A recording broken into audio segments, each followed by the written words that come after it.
அடுத்த ஆண்டு தொடங்கி நடைமுறைப்படுத்த உள்ள புதிய கல்வித் திட்டத்தை நன்கு உள்வாங்கி சிறப்பான முறையில் மாணவர்களுக்கு கற்றல் கற்பித்தல் நடவடிக்கையை வழங்க பயிற்சி பெற்ற ஆசிரியர்கள் அதிகம் தேவைப்படுகின்றனர். குறிப்பாக சீன மற்றும் தமிழ் மொழி பாடங்களுக்கு அதிகமான ஆசிரியர்கள் கல்வி அமைச்சின் மூலம் பயிற்சி பெற்று சம்பந்தப்பட்ட பள்ளிகளுக்கு அனுப்பப்படுவதன் மூலம் பல்வேறு நன்மைகளை அடைய முடியும் என்கிறார் சுல்தான் இட்ரீஸ் கல்வியியல் பல்கலைக்கழகம் உப்சியின் மூத்த விரிவுரையாளர் முனைவர் இளங்குமரன் சிவநாதன்.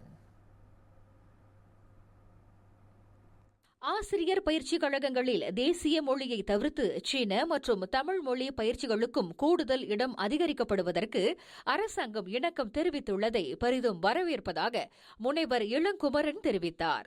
தமிழ் பள்ளிகளில் குறிப்பிட்ட சில பாடங்களை மாணவர்களுக்கு போதிக்க பயிற்சி பெற்ற ஆசிரியர்கள் இன்னும் பற்றாக்குறையாகவே இருப்பதால் இம்முயற்சி அந்த குறையை நிவர்த்தி செய்ய உறுதுணையாக இருக்கும் என்று அவர் விவரித்தார்.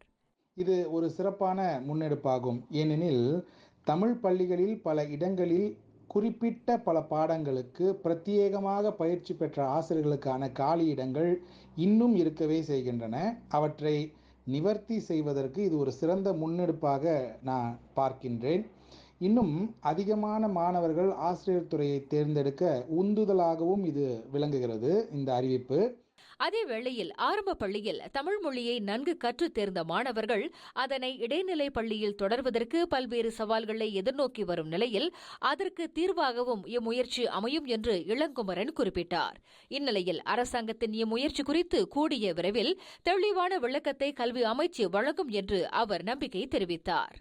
அதோடு மட்டுமல்லாமல் ஆரம்ப பள்ளிக்கு பிறகு இடைநிலை பள்ளிகளில் நம் மாணவர்கள் தமிழ் மொழியை கற்று தேர்வதற்கு சில சிக்கல்கள் இருக்கவே செய்கின்றன. அதற்கும் கூட இது ஒரு தீர்வாக அமையக்கூடும்.